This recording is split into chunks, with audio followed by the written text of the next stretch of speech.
अब शुरू होने जा रहा है देश का सबसे बड़ा मुकदमा, आपकी अदालत, रजत शर्मा के साथ।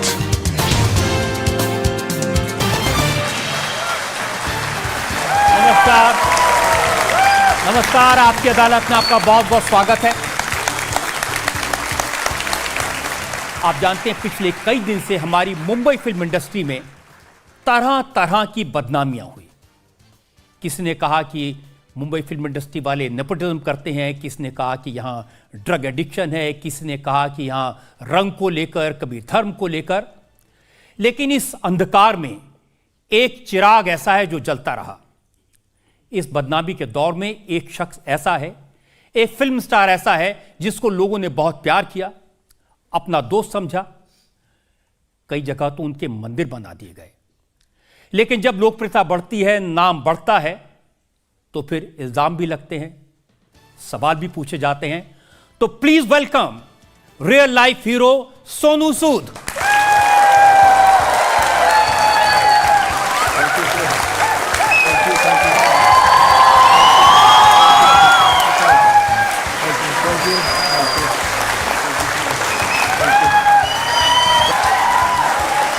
Thank you so much sir. तो ये तालियां बजती रहें। मैं आमंत्रित कर रहा हूं आपकी अदालत के इस खास शो में आज के हमारे जज, राज्यसभा के मेंबर, जाने माने फिलैंथ्रोपिस्ट विक्रमजीत सिंह साहनी।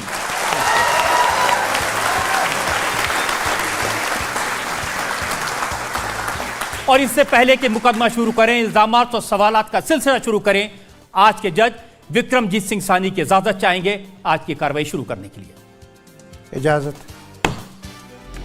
तो आइए शुरू करते हैं आज का मुकदमा। आपकी अदालत में पहला इल्जाम सोनू सूद का। बड़ा नर्वस हूं मैं। आपकी अदालत में फिल्म स्टार सोनू सूद पर इल्जाम है कि ये अपनी मनमर्जी करते हैं।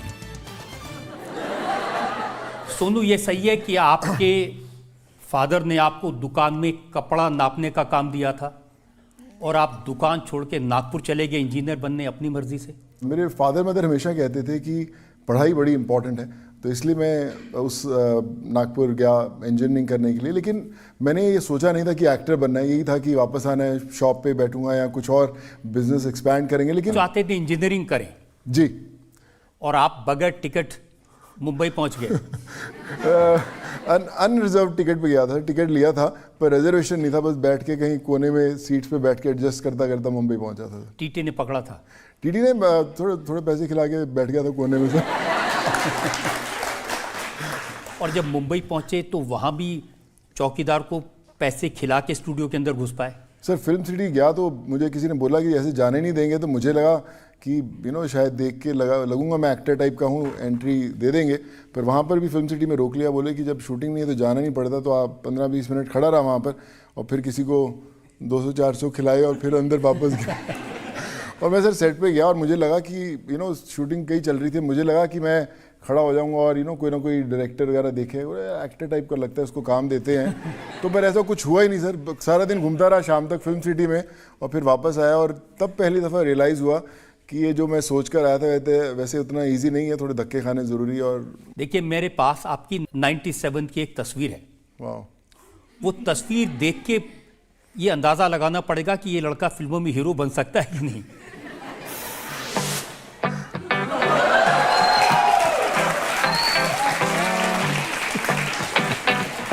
अब बताइए, देख के आप सोच रहे थे कि मैं हीरो बन सकता हूँ?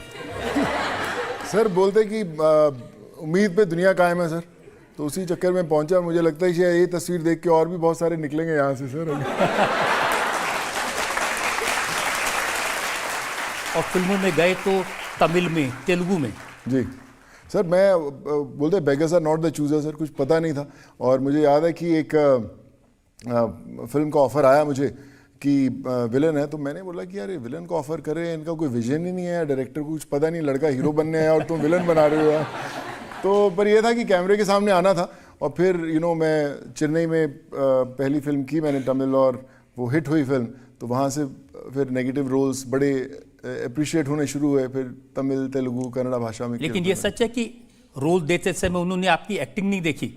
नहीं सर, मेरा उन्होंने पहले देखूं तो पहला जो लुक था उन्होंने देखा कि हाइट बॉडी है, चलो इसको देते हैं, रोल देते हैं। फिर एक्टिंग करते करते सीख गया सर, थोड़ा बहुत आता था, लेकिन पहला लुक वाइज ही मिला था सर, पहला लुक। आपके एक दोस्त ने कहा कि साउथ की फिल्में इसलिए करनी शुरू की क्योंकि जिस लड़की से मोहब्बत की कॉलेज में वो तेलुगु थी। वो सर वो एक्सीडेंटल काम हो गया था पहले। तब जब सोनाली से मुलाकात हुई, वो तेलुगु थी, तब सोचा नहीं था फिल्मों में आना, लेकिन बोलते हैं कि तकदीर घुमाकर वापस आपको वहीं ला देती जहाँ पे आप बिलोंग करते हैं। और फिर साउथ की फिल्म शुरू हुई, और मुझे लगता है कि पंजाबियों से ज़्यादा साउथ इंडियन ज़्यादा खुश होने शुरू हुए कि यार इसकी पिक्चरें देखते हैं। और जब मैं पंजाब आता था और लोगों को बोलता था, मेरी मदर बोलती थी कि वो साउथ की पिक्चर कर रहे हैं, तो पंजाब वाले कहते यार मुंडा पिक्चर करता है, देखता तो है नहीं कभी टीवी पे यार। तो आई थिंक धीरे धीरे फिर दिखने शुरू हुए, तो लोगों को लगा हाँ कुछ कर ही रहा है यार, नहीं तो ऐसे टाइम पास नहीं कर रहा मुंबई में। जब दिखने लगे जी, तो गांव वाले, परिवार वाले तो सोच रहे होंगे ना बेटा हीरो बनेगा जी, तब आप बने खलनायक, विलन। राइट। मुन्नी बदनाम हुई डार्लिंग तेरे लिए। सर पहले जो अभिनव कश्यप जो हमारे डायरेक्टर हैं, वो मणिरत्नम की युवा में असिस्टेंट हुआ करते, तब उन्होंने मुझे हीरो के रोल के लिए चुना गया था पहले कि यार मैं एक करप्ट पुलिस वाले की भूमिका निभाऊंगा। उस समय दबंग लिखी जा रही थी, तो तब जब मुझे छेदी सिंह का उल्टा रोल मिला, जब सलमान ने चुलबुल पांडे का रोल ले लिया, तो मुझे छेदी सिंह का रोल दिया। मैंने बोला कि ये तो नहीं करूँगा मैं। तो बोले यार नहीं कर, तू अच्छा है, रोल है। फिर मैंने बोला कि मैं थोड़ा सा लिखता हूँ उसको, मैं थोड़े से डायलॉग वायलॉग्स ठीक करता हूँ इसको, और कोई लिखने का शौक था।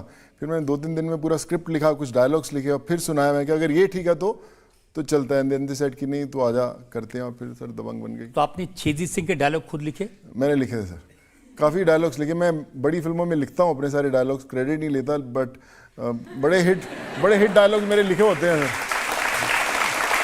तो मेरे को सलमान लेकर गए, कहते चलो हम लोग खाना खाने जाते हैं, वहाँ वाई में शूटिंग कर रहे थे हम लोग। तो सलमान बोला यार तू बड़ा लंबा है, तू गाड़ी में कंफर्टेबल तो है ना? तो मैंने बोला क्या ना सलमान, कानून के हाथ और सोनू सूद की लात दोनों बहुत लंबी हैं भैया। तो उसने बोला यार डायलॉग बड़ा अच्छा है, तो चलो पिक्चर में यूज़ करते हैं। फिर हमने अगले दिन वो डायलॉग यूज़ किया कि कानून के हाथ और छेदी सिंह की लात दोनों बहुत लंबी हैं भैया। तो हमें सर ऐसे बन गई लाइन।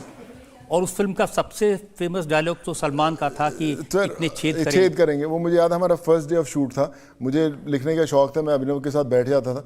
उसके अंदर भी जो डायलॉग कि हम तुम में इतने छेद करेंगे कि कंफ्यूज हो जाओगे सांस, उसके अंदर भी कहीं ना कहीं मेरी कलम चली थी। तो उसमें सर लिखने का शौक है सर, लिखवा लेते तो लिख देता हूँ सर। खलनायक के तौर पर जब आप हिट हुए जी, तब आपने सोचा कि अब रियल लाइफ में हीरो बन जाते हैं? मैं जब मुंबई आया तो बड़ी इच्छा थी कि अच्छे किरदार निभाएं, अच्छी फिल्मों का हिस्सा बने। कोई 100 करोड़ की बिजनेस करती, कोई 500। मुझे लगता था ज़िंदगी वो है।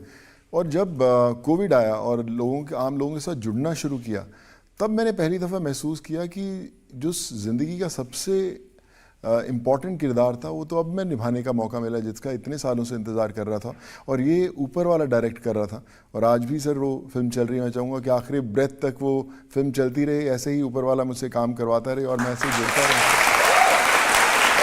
लेकिन सुनिए, ये किरदार निभाने के चक्कर में जो फिल्मों के रोल थे वो चले गए। मैंने सुना कि चिरंजीवी ने आपको फिल्म में पीटने से मना कर दिया, उन्होंने कहा इनको मारेंगे तो पब्लिक मुझे मारेगी।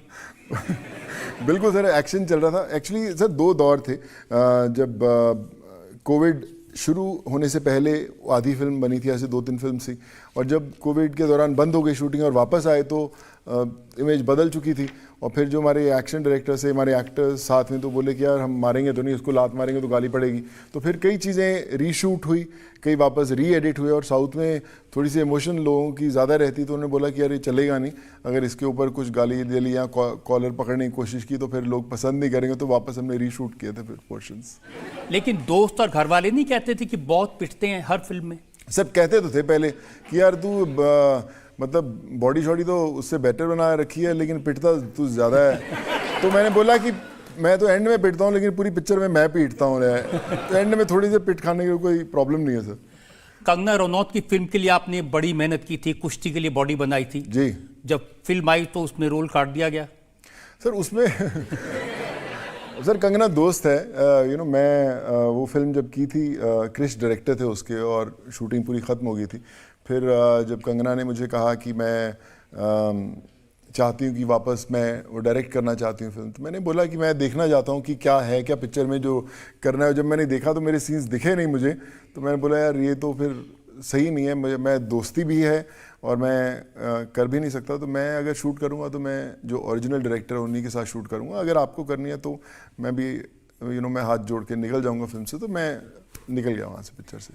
लेकिन कंगना ने कहा कि सोनू सूद में ईगो है जी, और एक विमेन डायरेक्टर के अंडर काम नहीं करना चाहते थे, इसलिए निकल लिए।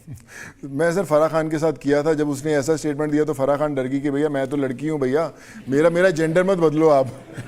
तो कोई फर्क तो ऐसा नहीं है सर।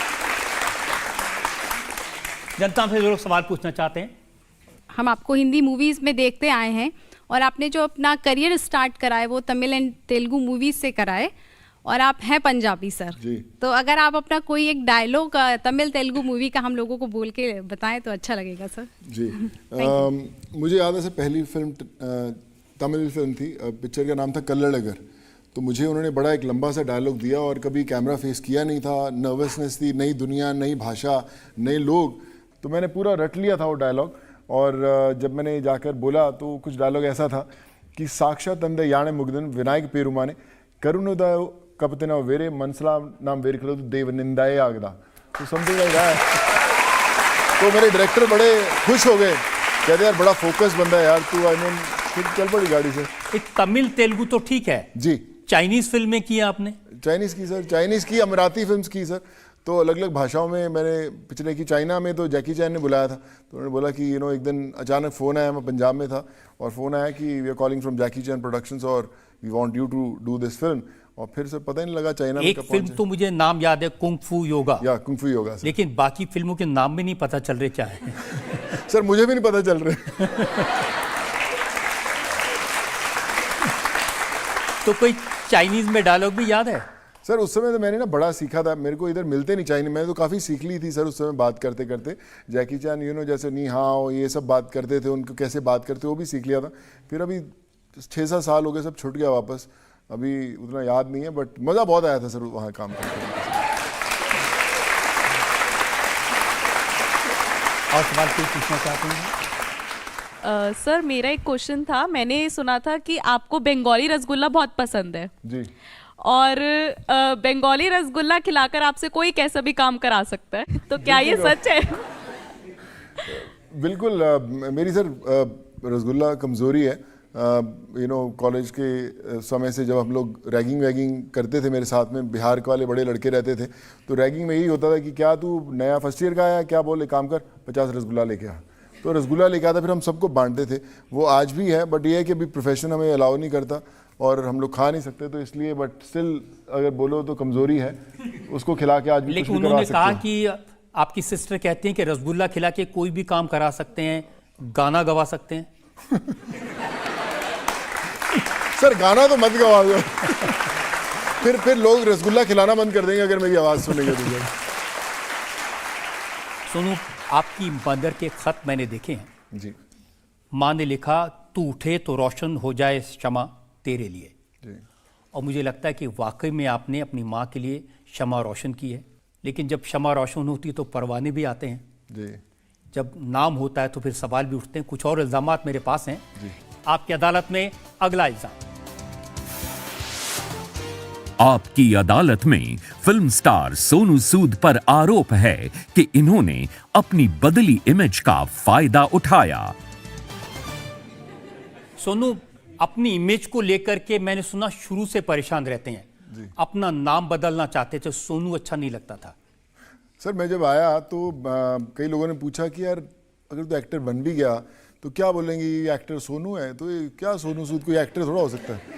तो मुझे थोड़ा सा लगा उनकी बात की, यार हाँ सोनू सूद एक्टर, तो नाम चेंज कुछ करते हैं। तो उस समय आर्यन, आर्यमन ऐसे नाम बड़े फैशन तो में थे। पंजाब में तो ऐसे सब नाम होते हैं ना, टीटू, स्वीटी, बिल्ला। सर लेकिन अभी पंजाब से निकल के बॉम्बे आ गए थे ना, तो बॉम्बे वालों ने बोला कि यार बॉस ये सोनू चलेगा नहीं, गेम कुछ अलग बदलो कुछ नाम। तो मैंने फटाफट बुक वगैरह खोल ली, नाम ढूंढने शुरू किए कौन से फैशन में चल रहे हैं।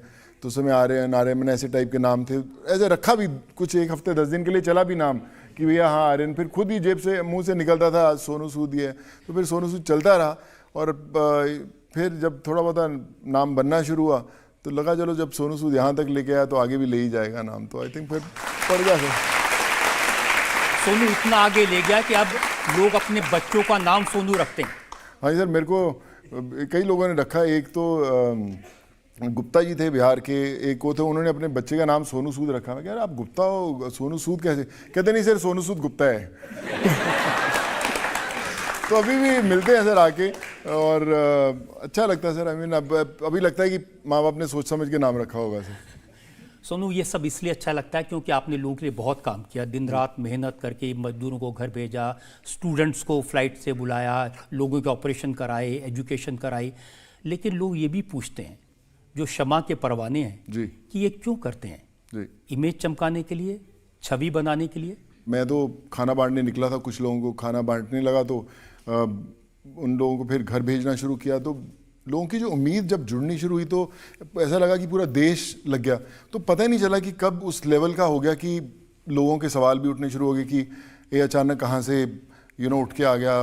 लोग कहते बंद हो जाएगा, अभी देखना 1 महीने में बंद हो जाएगा, 15 दिन में हो जाएगा। 2.5 साल हो गए सर। अभी जो उस समय कोविड में करते थे, मुझे लगता है कि उससे ज़्यादा काम अभी हम लोग कर पा रहे हैं। पर आज भी आप मेरे घर पे आएंगे किसी भी समय, 365 डेज कभी भी आएंगे, 500-600 लोग हमेशा घर के नीचे परमानेंट रहते हैं हमारे, सोते हैं, कहीं से भी आते हैं।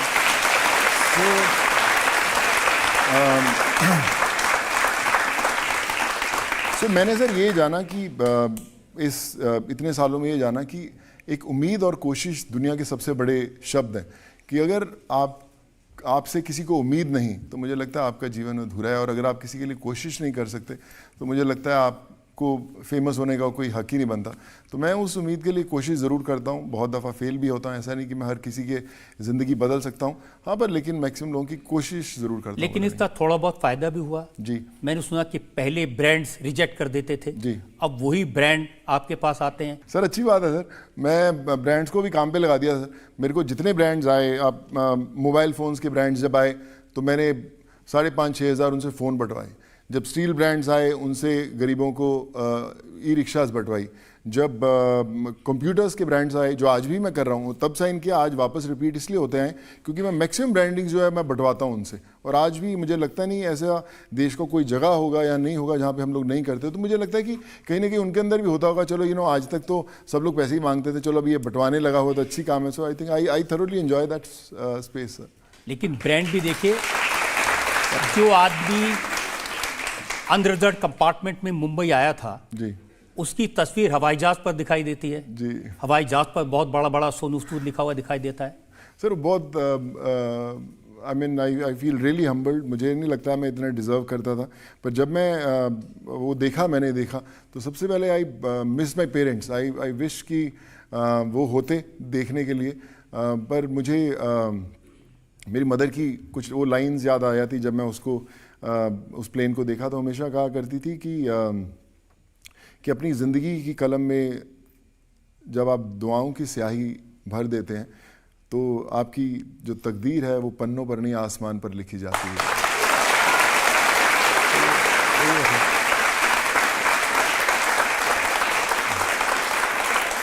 लेकिन जब आपने शुरुआत की थी तब आप कॉमिक में नागराज बने थे जी। उसकी कुछ तस्वीरें मेरे पास हैं, मैं दुनिया को दिखाना चाहता हूं। नागराज, जुर्म का दुश्मन, जिसके आगे है बेअसर आग का तूफान, आंखों में सम्मोहन, हाथों से निकले जहरीले नागराज, अपराधियों का मिटा दे नामो निशान। राज कॉमिक्स में नागराज का नया कॉमिक। ये कैसा रोल था जिसमें आंखों से आग निकलती थी?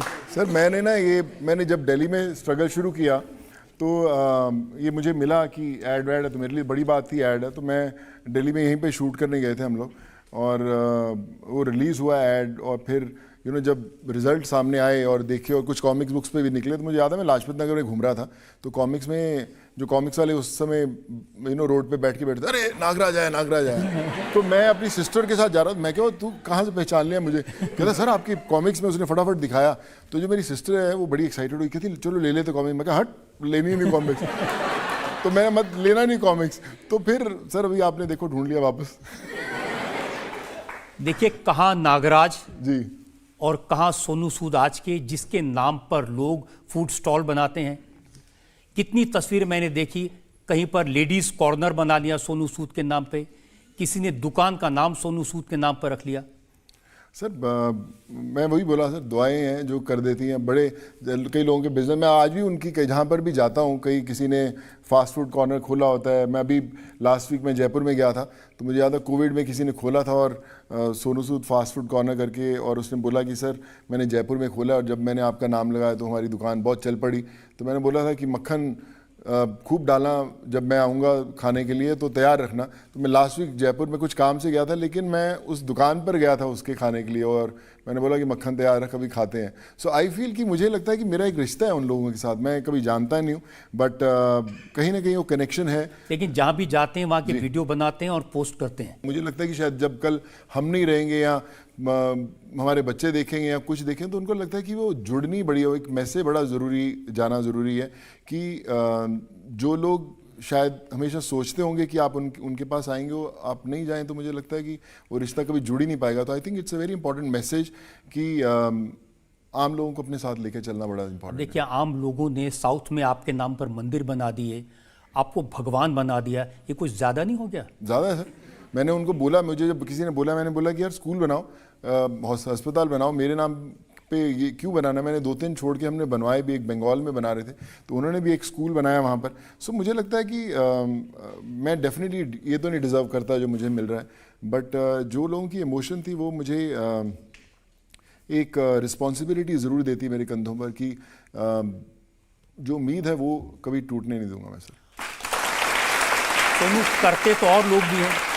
अक्षय कुमार ने 25 करोड़ रुपए दिए कोविड के लिए, तो उनका तो कहीं नाम नहीं आया। नहीं सर, उनका भी आया होगा, वो भी अच्छा ही कर रहे हैं सर। मैं सब लोग, मुझे लगता है अपने लेवल पर सब लोग अच्छा करते होंगे, बट मैं यही कहता हूँ कि सर पर्सनली कंधे पे हाथ रखना बड़ा ज़रूरी है सर, क्योंकि मैं जब नहीं होता हूँ यहाँ पर, मैं ट्रैवल करता हूँ, तो मेरे कई बार जो नीचे दूध वाला रहता है वो भी लोगों को अटेंड करता है, मेरे ड्राइवर भी लोगों को अटेंड करता है। सो मुझे लगता है कि पर्सनली जब तक आप जुड़े रहते हैं तो अच्छा, पर कर सब लोग रहे हैं sir. I think they are doing the bat.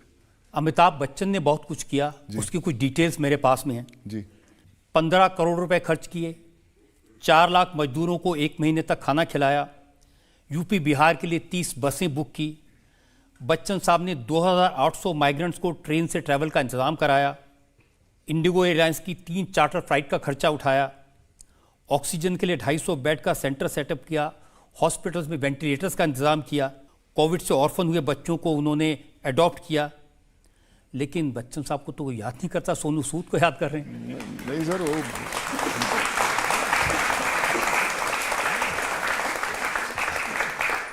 Sir Bachchan साहब इंस्पिरेशन है हमारी, हम सबकी इंस्पिरेशन है, और तो कमाल का काम करते हैं सर।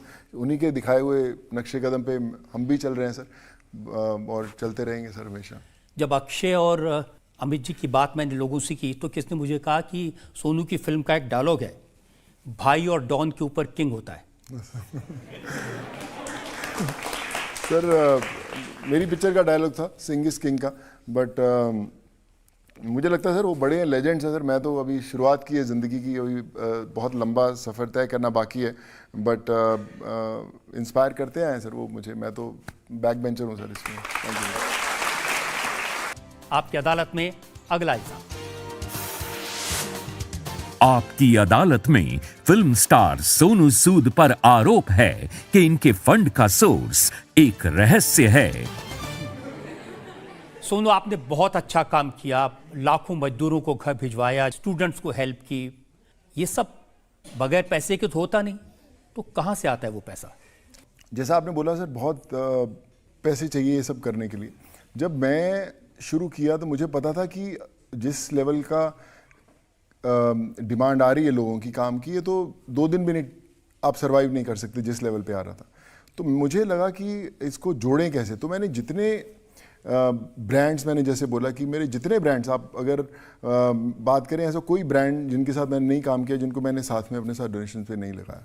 मैंने हॉस्पिटल्स को, मैंने डॉक्टर्स को, मैंने कॉलेजेस को, मैंने टीचर्स को, मैंने फार्मास्यूटिकल कंपनीज़ को, मैंने इसको एक्सपोर्टर्स को, हर बंदे को उसके काम में लगाया कि आप जुड़ो कैसे है। नौकरी देनी है, चलो इतने लोगों को काम देनी है। मेरी अपीयरेंसेस चाहिए, मैं फ्री में करूँगा, चलो ये करो। वो जुड़ते गए अपने आप होते गए। अभी भी हम लोग जितने अगर आप देखेंगे ऐसा, मुझे किसी ने बोला कि आप या तो एक चीज़ चुनो, या तो एजुकेशन चुनो, या आप मेडिकल चुनो, या आप जॉब चुनो। आप सब नहीं कर सकते। बड़े मेरे को NGOs ने फ़ोन किया कि सुनो, देश की 160 करोड़ आबादी है, ये आप सर्वाइव नहीं कर पाओगे ज़्यादा।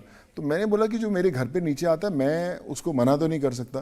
तो आज आप देश के जम्मू कश्मीर से लेके कन्याकुमारी तक किसी भी छोटे से छोटे ज़िले, छोटे से छोटे स्टेट, कोई कहीं पे भी आप बोलें, मैं पढ़ा सकता हूँ, मैं इलाज करवा सकता हूँ, मैं उसको जॉब दिला सकता हूँ। आप एक फ़ोन करेंगे, मैं करवा दूँगा। सोनू, यही बात मैं पूछना चाह रहा हूँ। इतने सारे लोगों के लिए बसेस का इंतजाम करना, इतने सारे लोगों के लिए ट्रेन का इंतजाम करना, फिर आपने अपनी वेबसाइट पर लिखा कि 4000 स्टूडेंट को किर्गिस्तान से लाए, तजाकिस्तान से लाए, मॉस्को से लेबरर्स को लाए, ये सब हवाई जहाज में आए। राइट। ये कोई सस्ता काम तो नहीं है। जिन के पास अफोर्ड कर पा रहे थे, दे पेड फॉर द टिकट्स। ऐसा नहीं कि मैंने सबको टिकट्स दी। मैंने बोला कि आप जो अफोर्ड करते हैं करो, जो नहीं अफोर्ड करते वील मेक श्योर वील लेके आए। तो उसके बाद Kyrgyzstan, Kazakhstan, Uzbekistan, Georgia, Philippines, Russia, इनमें से कोई फ्लाइटें नहीं उड़ रही थी सर। तो मुझे नहीं लगता कि देश का कोई ऑफिस, उन देशों के ऑफिस एम्बेसडर जिनके साथ मैंने नहीं बात की, मैं 24 घंटे सिर्फ यही काम करता था, एयरलाइंस की परमिशंस और उनको लाने में। अपने आप होता था, बट हाँ लगे भी हैं बहुत फंड्स, पर बहुत लोगों ने खुद जो अफोर्ड करते हैं, दे ऑल्सो पेड फॉर। आप कह रहे हैं कि 400-500 लोग रोज आपके घर के बाहर आते हैं, हर एक की अलग अलग तरह की डिमांड होती है, तो कैसे पूरा करते हैं? कोई कहता है कि मेरा घर बनवा दो, आप किसी कहते हैं जो ट्रैक्टर दे देता हूँ, तो सब चीज़ में खर्चा तो होता ही है। सर खर्चा होता है। मैं आपको एक छोटा सा एग्जांपल देता हूँ। मैं कुछ समय पहले दुबई गया, और जब मैं लैंड किया तो वहाँ पे इमिग्रेशन में जा रहा था, तो एक जेंटलमैन मेरे पास आए, कहते सर मैं my name is mister Wilson and मैं फलाने हॉस्पिटल का डायरेक्टर हूँ, so can I have a selfie with you. तो उन्होंने सेल्फी वेल्फी मेरे से लिया, तो बोले कि you are doing great work, और आपने हमारे एक बैंगलोर के अंदर एक बोन मैरो ट्रांसप्लांट कराया था, और एक केरला के हमारी ब्रांच के अंदर आपने एक किसी का लिवर ट्रांसप्लांट कराया था, और आपने पैसे दिए थे, which is commendable and we want you as a brand ambassador of our. तो मैंने बोला कि सर कल हम लोग ब्रेकफास्ट पे मिलते हैं, और ब्रेकफास्ट में हमारी दुबई में मीटिंग हुई, तो डायरेक्टर्स एंड ऑल केम कि सर हम लोग आपको इतनी अपीयरेंस चाहते हैं, हम लोग ऐसी ऐड शूट करना चाहते हैं, आप क्या करेंगे, तो कितना फीस होगा, ये तो नंबर्स वगैरह की बात होने लगी। मैंने बोला कि काम कीजिए सर, आपके यहाँ पे बेस्ट सर्जरीज होती हैं जो मैंने करवाई हैं, सो मुझे मेरी फीस 0 है, मुझे 1 रुपया नहीं चाहिए, आप मुझे लिवर ट्रांसप्लांट जो है 50 स्पॉन्सर करके दीजिए। एक लिवर ट्रांसप्लांट 28 लाख रुपए का आता है सर। उन्होंने 50 लिवर ट्रांसप्लांट स्पॉन्सर किए, जो 12.5 करोड़ के लिवर ट्रांसप्लांट है सर। 19 लिवर ट्रांसप्लांट आज भी हम लोग करा चुके हैं, और आज भी हम लोग नेशनल चैनल पे बैठे हैं। मैं आज भी लोगों को बोलता हूँ, कोई बंदा कहीं पे जो अफोर्ड करता है, जिसकी जो 200 रुपया लेबर लेता है, अपने बच्चे का 25-28 लाख का ऑपरेशन नहीं करा सकता, आज भी हम लोग उनको फ्री में कराते हैं। और अगर कभी कोई ज़रूरत पड़ी, I am saying on the national media, please call me, I will try to make it happen sir. Sonu, मैं आपके जवाब देखता हूँ, आप जो लोगों को जवाब देते हैं, किसने कहा मुझे ट्रैक्टर दे दो, आप कहते हैं कल पहुँच जाएगा। किसने कहा मेरे घर की छत बनवा दो, आप कहते हैं परसों बन जाएगी। किसने कहा कि मेरा ट्रांसप्लांट करवा दो, आप कहते हो अगले हफ्ते हो जाएगा। इतनी जल्दी तो भगवान भी नहीं सुनता। सर वो भगवान ही सुनता है सर, मैं तो जरिया हूँ सर करवाने का, वो तो मेरे से थ्रू करवा देते हैं। और आपकी वेबसाइट पर मैं देखता हूँ कि कितने लोगों के आपने ट्रांसप्लांट करवाए, कितने लोगों के आपने हार्ट ऑपरेशन करवाए। अब तो आप सुपरमैन हैं क्या, रॉबिन हुड हैं, कहीं से लूट के किसी को देते हैं? सर कॉमन मैन हूँ सर। वो इम्पोर्टेंट है। हमने सर मैं करीबन जब हम लोग कोविड के दौरान करीबन 7.5 लाख लोगों से जुड़े थे। आज भी एक आदमी का आधार कार्ड से लेके पैन कार्ड से लेके जो भी उनके पास, वो आज भी मेरे पास रिकॉर्ड्स के अंदर रहता है मेरे पास। तो उन लोगों, वो गरीब लोग थे सर, और जब उनको पहुंचाया तो उनके अंदर एक जुनून अलग था कि सोनू भाई आपने हमें पहुंचाया, हम लोग आपके साथ जुड़ के काम करेंगे। और जब हमने कोविड के अंदर दवाइयाँ पहुंचानी शुरू की, इंजेक्शंस पहुंचाए थे हमने, मेरे पे केस भी कर दिए थे लोगों ने कि यार बाकियों को इंजेक्शन मिलते नहीं, इसको पता नहीं कहाँ से इंजेक्शन मिल जाते हैं। तो हमने चाहे ऑक्सीजन कॉन्सेंट्रेटर्स हो या दवाइयाँ हो, तो ये गरीब लोग सर साइकिलों पे उठाकर छोटी छोटी जगहों से, मतलब आप कोई भी ऐसी स्टेट बोलिए, बिहार, झारखंड, यूपी, बिहार, मतलब वो बेचारे 50,000 60 किलोमीटर जाते थे देने के लिए कि यार सोनू भाई आपने हमारी मदद की थी, अभी किसी को ज़रूरत है हम पहुंचाएंगे। मेरे को सर रात को 2:30-3 बजे, मतलब लोगों को टाइप भी नहीं करना आता था, सिर्फ एक फोटोग्राफ आती थी, किसी के ऑक्सीमीटर हाथ पे लगा हुआ है और ऑक्सीजन लेवल उसका बता रहे थे कि 52 है, बस कुछ, कोई मैसेज नहीं, कोई हेल्प नहीं, एक रैंडम मैसेज आता और हम लोग रात को फ़ोन करके उसको करवाते। तो इसलिए करवा पाए क्योंकि जो हमारा उस दौरान नेटवर्क जुड़ा, जो आज भी जुड़ा हुआ है, वो गरीब लोग हैं जो खुद तकलीफ़ों में हैं, और इसलिए वो जाते हैं क्योंकि उनको पता है कि मेरे ज़रिए किसी की तकलीफ दूर कर सकते हैं सर। सोनू, कुछ सरकारी रिकॉर्ड से कुछ फिगर्स मेरे पास आई हैं जी सर। आपकी कंपनी के बारे में। 2020-21 में आपको 12.5 लाख रुपए का डोनेशन मिला जी सर। और 2021 में अप्रैल से सितंबर, इन 3-4 महीने के बीच में 20 करोड़ का डोनेशन आया जी। तो ये कैसे फिजा बदली? सर फिजा इसलिए बदली क्योंकि लोगों ने देखा कि मैं मदद कर रहा हूँ लोगों की, और उसमें 80% डोनेशंस मेरी खुद की हैं सर। जितने मैंने बड़े ब्रांड्स किए, मैंने उनको बोला कि आप डोनेट करो, और उसके against I had all the documents, एक एक चीज़ की भैया मैं आज आपका ब्रांड एम्बेसडर हूँ, ये रहा डॉक्यूमेंट साइन किया, ये आप डोनेट करो अगेंस्ट एनीथिंग। कॉलेजेस में डायरेक्ट डोनेट करो, हॉस्पिटल्स में डायरेक्ट डोनेट करो, फाउंडेशन में करो, कहीं पे भी करो। सो 80% जो थे वो मेरे खुद के डोनेशंस के आए हुए थे। वो इसलिए भी बना कि लोगों को विश्वास लगने लगा कि ये जो बंदा है, अगर हम इसको 1 रुपया भी देंगे वो सही जगह जाकर लगेगा। और मैंने आज तक किसी भी जगह पर किसी को बोला नहीं कि आप मुझे डोनेशन दो। ये बहुत सारे लोग वो थे कि यार सोनू आप अच्छा काम अकेले क्यों कर रहे हो, हम करना चाहते हैं। मैंने बोला कि आप काम कीजिए, फलाने हॉस्पिटल में दे दीजिए, आज आप अपोलो हॉस्पिटल में बात कर लीजिए, आप आज मैक्स हॉस्पिटल में बात कर लीजिए। मैक्सिमम लोग जो मुझे कई बार एक इनवाइट करते थे कि भैया आप हमारे गेस्ट आ जाओ, तो मैं बोलता था काम कीजिए, हॉस्पिटल के नाम का चेक दे दीजिए, मैं किसी ना किसी का इलाज करा दूंगा। तो एडवांस में वहाँ पे चेक्स पड़े रहते थे, इलाज हम सिर्फ मरीज भेजते थे वहाँ पे। तो इसलिए सर वो जमा होते ही गया।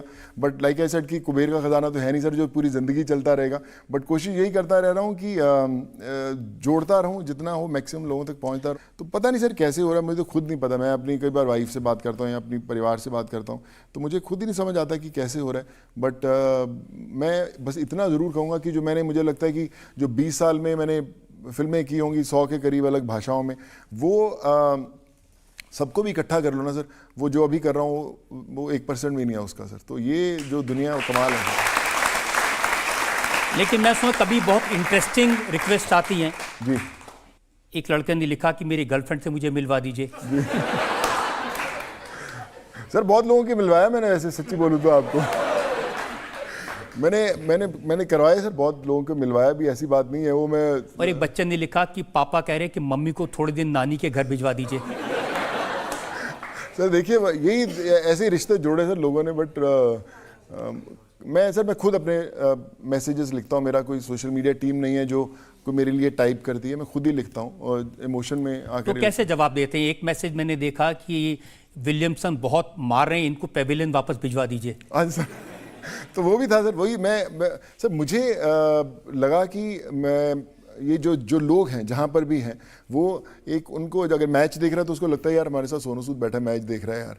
अगर कोई हस्बैंड वाइफ बैठे हों तो उनको अगर आपस में झगड़ा हो गया तो उनको लगता है कि शायद सोनू सूद साथ में बैठा हो, चल बेटा मेरे को घर छोड़ के आ। सो आई फील कि वो जो फीलिंग है बड़ी कमाल की है। एंड अब ये भी कमाल की फीलिंग है कि मैं घर में फंसा हुआ हूँ, सोनू सूद मुझे शराब के ठेके तक भिजवा दो।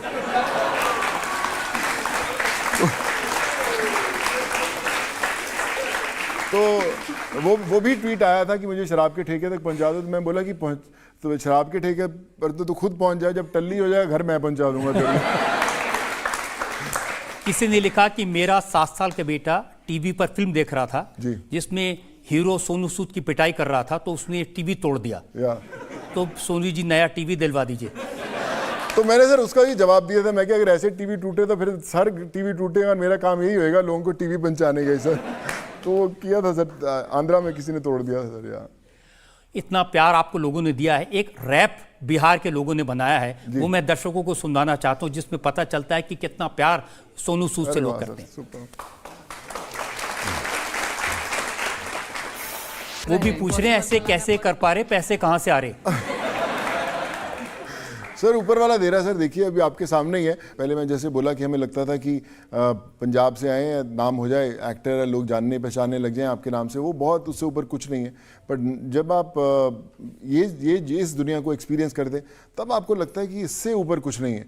मैं जैसे आपको बताया कि 2 फेजेस में था। एक फेज़ वैसा था कि जब मैं फिल्म में शूट कर रहा था, कोविड आया, और जब मैं वापस उसी सेट पे आया, वो सेट अचानक छोटे लगने लगे सर।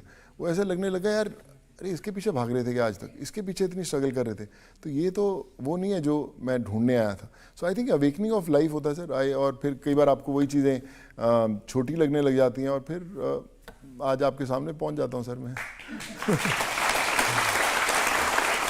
हमारी दुआ है आप ऐसे और काम करते Thank you, रहें, sir. लेकिन इल्ज़ाम मेरे पास अभी और हैं। सर बिल्कुल सर।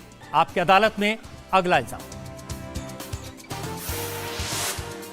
आपकी अदालत में फिल्म स्टार सोनू सूद पर इल्जाम है कि ये नेताओं के काम में दखल देते हैं। अब सुनो, बहुत सारे लीडर कहते हैं कि ये लोगों की मदद करना, उनको घर पहुंचाना, इलाज कराना, उनके वोट लेना हमारा काम है। ये कैसे बीच में कूद पड़ा है? सर मैं वो भी सर अच्छा ही काम करते हैं, सब लीडर्स अच्छा ही काम करते हैं, पर मुझे लगता है कि हमारी साइकी कई बार हिंदुस्तान की हो जाती है कि भैया हमने अपने इसको लीडर चुना है और इसका काम अभी करते हैं। प्रॉब्लम जनता को नहीं है, प्रॉब्लम उन नेताओं को है। संजय राउत शिवसेना के नेता हैं जी। जब आपने लोगों को बसों में बैठाकर भेजना शुरू किया तो उन्होंने लिखा कि कुछ राजनीतिक दल बड़ी चतुराई से सोनू सूद को महात्मा बनाने में लगे हुए हैं। जी मुझे पता है सर। तो आई थिंक सर परसेप्शन मैं तो उन्होंने कहा कि सोनू सूद का चेहरा आगे करके महाराष्ट्र की सरकार को बदनाम कर रहे हैं। पर सर आप देखेंगे कि अलग अलग पार्टियों के बयान बदलते गए, मुझे अलग अलग पार्टियों में शिफ्ट करते रहे लोग, पर मैं तो आज भी नहीं, उनकी बातें तो काफ़ी सारी थी। उन्होंने ये भी कहा कि लॉकडाउन में जब किसी को परमिशन नहीं थी तो सोनू सूद को बसें चलाने की परमिशन किसने दी? सर उस समय मैं महाराष्ट्र में था, तो मैंने महाराष्ट्र से, मैं तो कोई ऐसा पुलिस स्टेशन नहीं, कोई ऐसा जगह नहीं जहाँ पर नहीं परमिशन लेके आया। तो परमिशन तो सर मैंने ऑफिशियली सबको भेजा था। उन्होंने कहा कि ये तो मोदी के आदमी हैं। जी सर मोदी जी के तो सारे आदमी हैं सर हम लोग।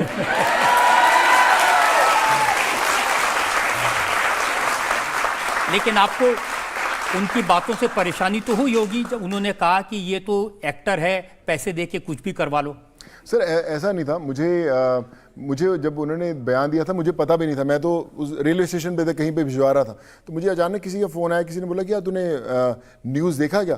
तो मैंने बोला देखा नहीं, क्या न्यूज़ है? तो कह ले कि यार ऐसा ऐसा कुछ बयान हो गया। मैं कोई बात नहीं सर, चलने दो, उनका बयान है तो कोई बात नहीं, बड़े हैं वो बोल सकते हैं। पर उस समय शाम तक वो काफ़ी बड़ी बात होगी तो मुझे खुद ही नहीं पता लगा। पर सर मुझे लगता है कि फर्क नहीं पड़ता सर क्या बोलते हैं, सच्चाई फर्क तो पड़ा था, क्योंकि फिर शाम को आप चीफ मिनिस्टर को मिलने गए थे, उद्धव ठाकरे के पास शिकायत करने गए थे। नहीं, शिकायत नहीं करने गया था सर। मेरे कुछ कॉमन फ्रेंड्स हैं तो उन्होंने बोला कि शायद कहीं मिसअंडरस्टैंडिंग है, क्योंकि जब उन्होंने बयान दिया तो फिर जनता ने थोड़ा सा साथ दिया और थोड़ा सा आक्रोश दिखाया। तो फिर किसी ने बोला कि नहीं मिल के आना चाहिए, क्योंकि आप न्यूट्रल। तो मैं सिर्फ उदय जी से मिलने गया था और उन्होंने बोला कि आई थिंक कुछ सम मिसअंडरस्टैंडिंग है, तो हमारी तरफ से कोई बयान नहीं। तो I think it was just casual meeting sir. लेकिन बात वहाँ नहीं रुकी। फिर बीएमसी ने कहा कि आपने एक रेजिडेंशियल हाउस को होटल में कन्वर्ट कर दिया है, उसको लेकर के केस बना।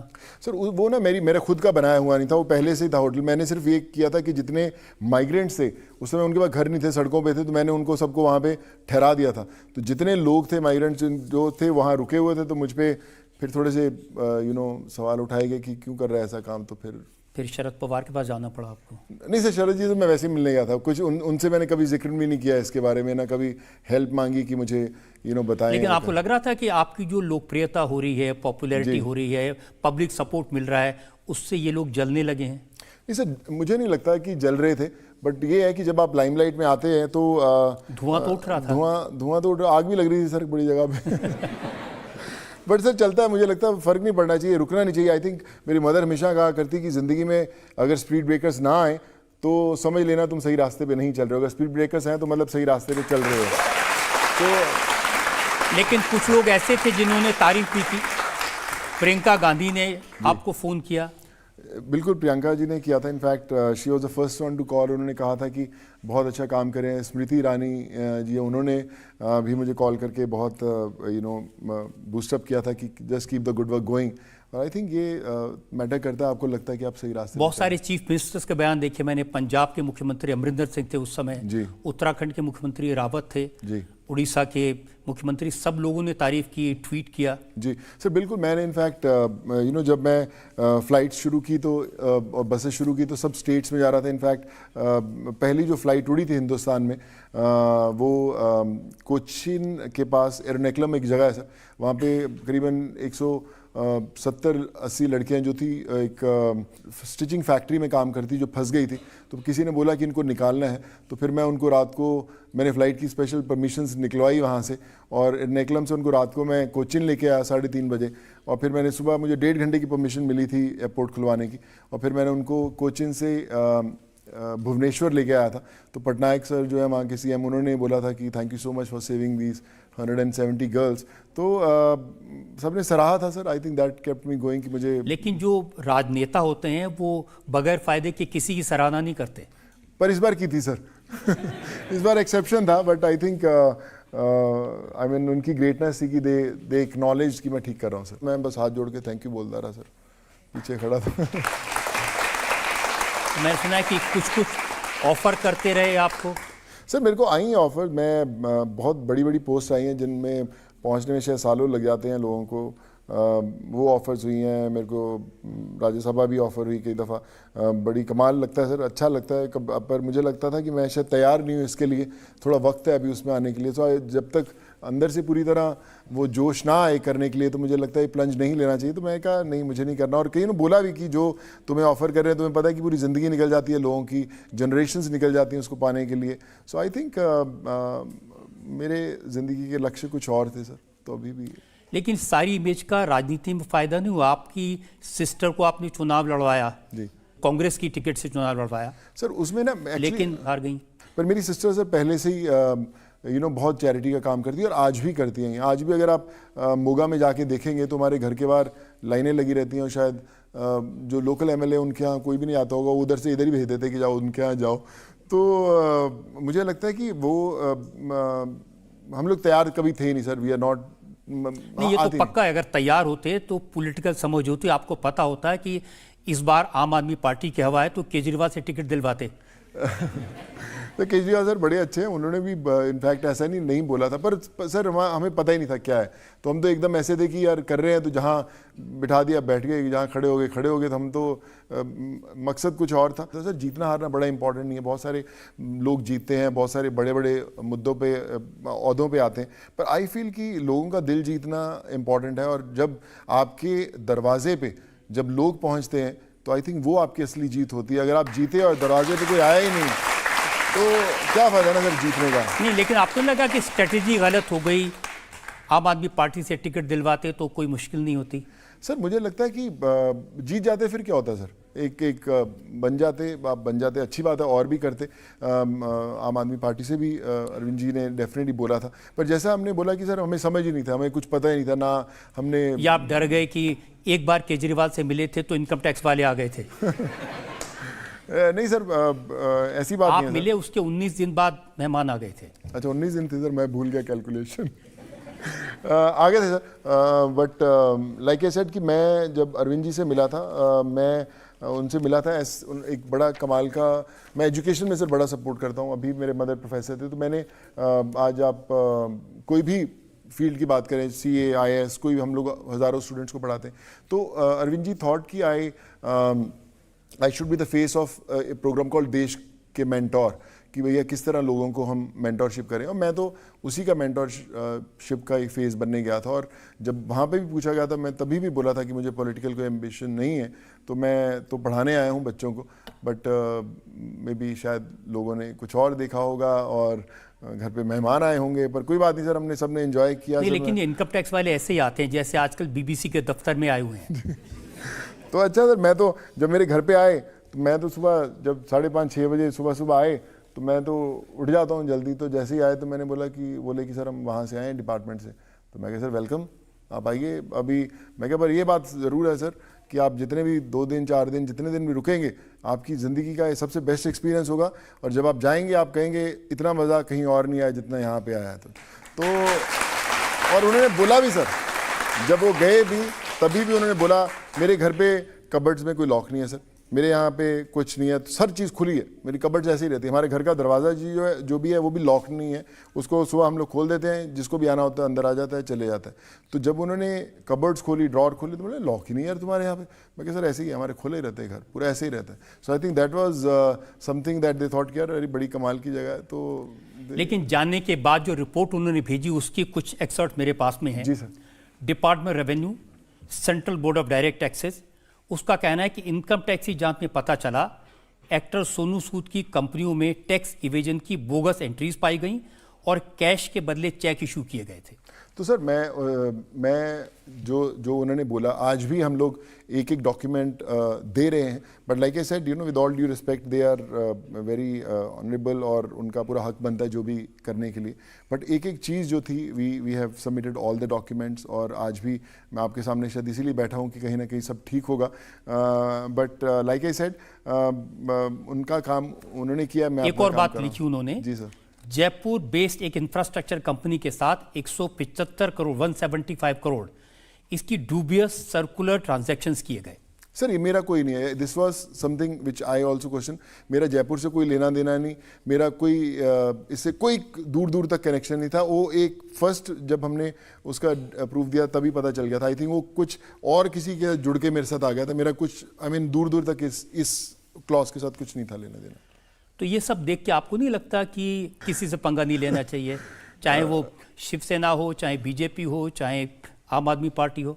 सर मुझे लगता है कि ये एक्सपीरियंस आपको ज़िंदगी में और स्ट्रांग बनाते हैं।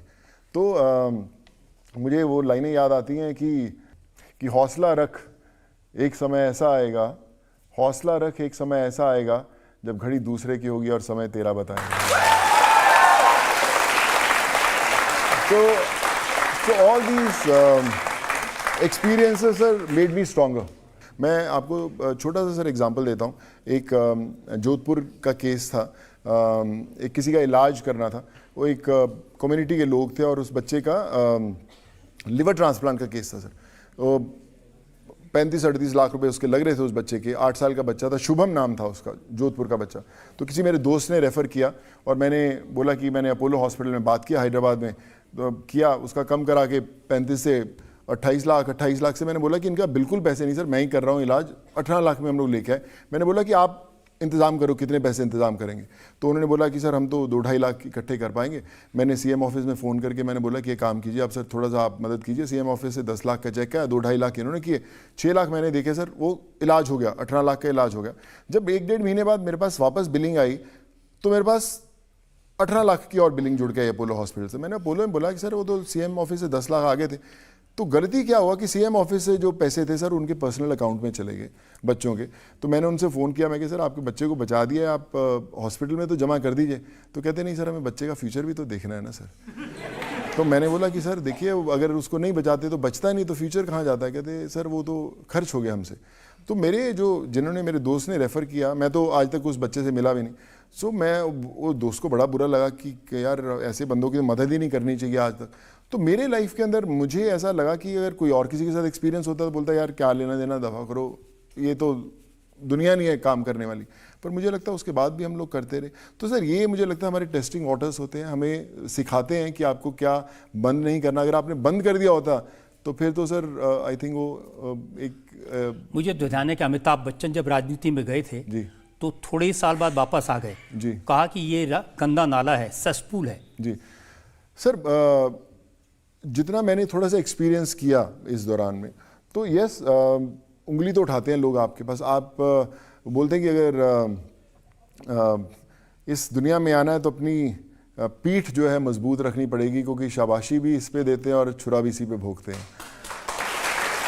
तो मुझे लगता है कि उंगली उठाएंगे, अगर आप सुन सकते हैं तो आप सर्वाइव कर पाएंगे। अगर आप इमोशन से बहुत भरे हुए हैं और आपको लगता है, तो मुझे नहीं लगता कि हर बंदा यहाँ पे सर्वाइव कर सकता है सर। आप तो कहते हैं कि मैं भारत को जोड़ सकता हूँ जी, तो राहुल गांधी को बुरा लगेगा, वो निकले हुए भारत जोड़ने के लिए। सर जो बंदा जोड़ सकता है जोड़ता रहे सर, अपने अपने लेवल पर। मैं भी कोशिश करता रहता हूँ सर, मेरे राहुल जी भी कर रहे हैं, हम लोग भी कर रहे हैं, हम सबको भी करना चाहिए सर। और देखो आपने भी जोड़ दिया सर, सबको बिठा दिया साथ में। मैं कहूँगा सोनू, आप बहुत अच्छा काम कर रहे हैं और वाकई में आपको इस काम को कंटिन्यू रखना चाहिए, और जो सावधानियां बरतनी है वो तो है ही ज़रूरी। पब्लिक से पूछते हैं, जनता में जो लोग सवाल पूछना चाहते हैं। मैं आपसे पूछना चाहता हूँ कि आप इतने काम करते हैं, जैसे वर्कआउट हो गया, एक्टिंग हो गई और सोशल वर्क हो गया, पर आप इन चीज़ों को टाइमली मैच कैसे करते हैं? मुझे खुद ही नहीं पता है भाई कैसे करते हैं। तो सही पूछो तो मतलब आइडिया ही नहीं है, पता नहीं कैसे होता है। बट जब आपको मज़ा आने लगता है ना, जैसे आपको कोई चीज़ अच्छी लगती है, आप एंजॉय करने लगते हैं, फिर आप थकते नहीं हो उसमें अंदर। मैं कोविड के दौरान, मुझे याद है सर, मैं 22-23 घंटे मैं रोज़ जागता था और कई कई दिनों तक जागता रहा, 1-आध घंटा कई बार सोने को मिला, लेकिन थकते ही नहीं थे। और आज आप देखिए कि अगर आप नहीं भी कुछ करते तो आप थोड़ी देर बाद थक जाते हैं, आपको सोना होता है, नींद नहीं आती। सो मुझे लगता है कि कहीं ना कहीं वो आपका मेंटल गेम रहता है कि टाइमिंग कैसे मैच करना। समय होता नहीं है किसी के पास, पर अगर आप हाथ शायद वो पूछ रहे थे कि दिन भर लोगों की सेवा में लगे रहते हैं, एक्टिंग कब करते हैं? मेरी अभी एक फिल्म शुरू होने वाली, मेरे डायरेक्टर बोले इसको पहले फ़ोन पकड़ के रखो, आधे टाइम तो उसकी चैरिटी चलती रहती है, एक्टिंग कब करवाएंगे? तो कहीं ना कहीं सफ़र ज़रूर होती है, बट लाइक आई सेड कोशिश करता हूँ बैलेंस करने की, बट दोनों चीज़ें इंपॉर्टेंट है अभी। मेरा यह सवाल है कि आपकी कौन सी नई मूवी आने वाली है? जी, मैं अभी एक फ़िल्म कर रहा हूँ, फतेह सर, साइबर क्राइम के ऊपर फिल्म है। इनफैक्ट वो भी इसलिए कर पाया क्योंकि मैं जब लोगों को हेल्प कर रहा था तो फ़ोन्स के थ्रू मेरे नाम पे फेक लोन्स देने के थ्रू बहुत सारे लोगों को चीट किया रहा था। हमने 200-250 तो मैंने FIRs कराई पूरे इंडिया में। तो मैंने जब उस पर रिसर्च करना शुरू किया तो मुझे लगा कि ये जो साइबर क्राइम है बहुत बड़ी दुनिया है, बहुत बड़ा नेटवर्क है। सिर्फ बड़े लोग नहीं, छोटे, आज आपने देखा एम्स हैक हो गया, छोटे छोटे लोगों से पैसे निकाल लिए जाते हैं। तो उस पर मैंने वो सब्जेक्ट लिखा, डेवलप किया, खुद रिसर्च किया, लिखा भी, और कुछ राइटर्स को भी अच्छे साथ में लिया। सो वो फिल्म है फतेह। हम लोग अगले 10 दिन में ऑन फ्लोर जा रहे हैं, तो मे बी ईयर एंड पे आएंगे, एंड आई होप कि वी कैन एंटरटेन यू।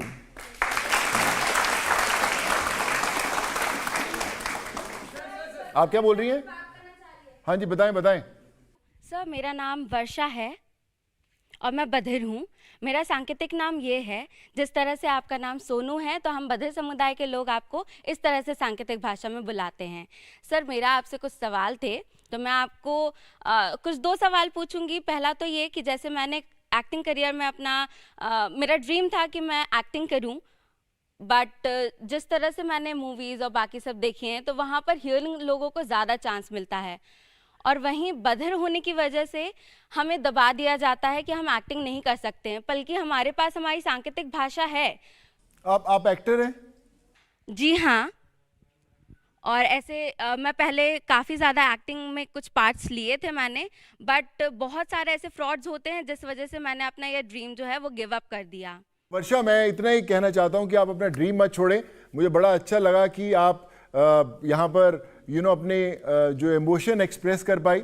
मैं आपसे इतने लोगों के सामने, सर के सामने वादा करता हूं कि मैं कहीं ना कहीं आपको अपनी फिल्म फतेह के अंदर ज़रूर I will make sure that you come on screen.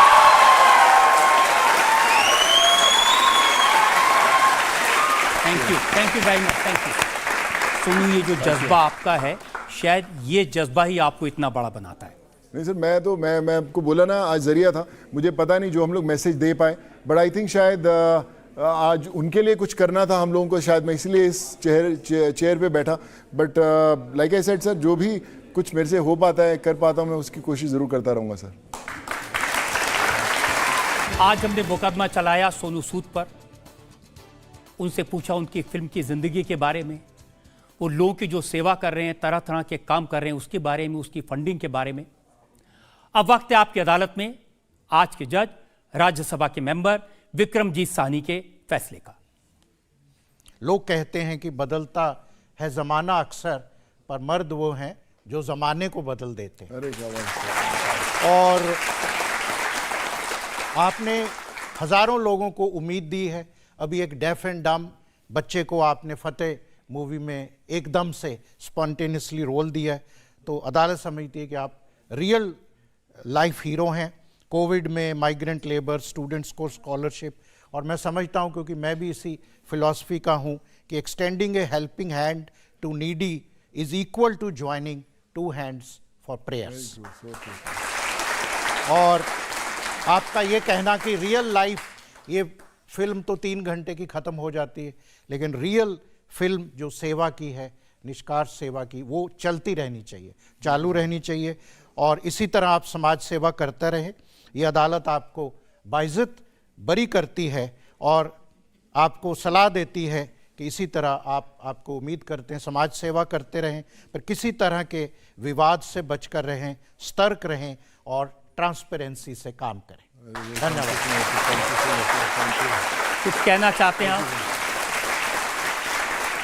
बिल्कुल, मैं यही कहना चाहूँगा कि बहुत अच्छा लगा सर, आपने मुझे इस लायक समझा कि मैं इस कटघरे में खड़ा हो पाऊँ, और जैसा आपने मुझे बाइज्जत बरी कर दिया sir, thank you so much. अब मैं फतेह की शूटिंग भी कर सकता हूँ तो बड़ा अच्छा लगा सर। और मैं जैसे आपने बोला सर कि ज़िंदगी में हम लोग हमेशा सोचते थे कि ज़िंदगी is all about light, camera, action, but ना तो लाइट्स हैं ना कैमरा है, सिर्फ एक्शन होना बड़ा इंपॉर्टेंट है। तो आज मुझे बड़ा अच्छा लग रहा है आप लोगों के बीच में, और इसलिए भी और अच्छा लग रहा है क्योंकि आज एक बड़ा स्पेशल डे है, और मैं ऊपर वाले का भी शुक्रिया अदा करता हूँ कि आज मुझे उसका उस दिन में हिस्सा आना का आज मैं बन पाया हूँ। आज हमारे रजत सर का बर्थडे है, तो हमने एक कुछ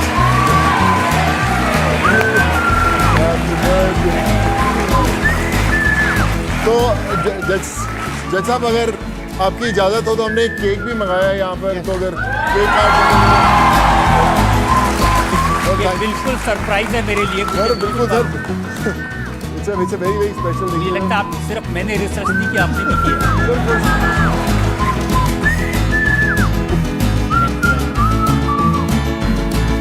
बाहर आ सकते हैं? आइए ना प्लीज, आइए।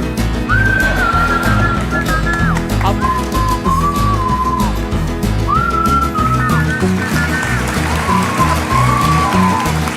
आप सब लोग आ जाइए, सब लोग आ जाइए।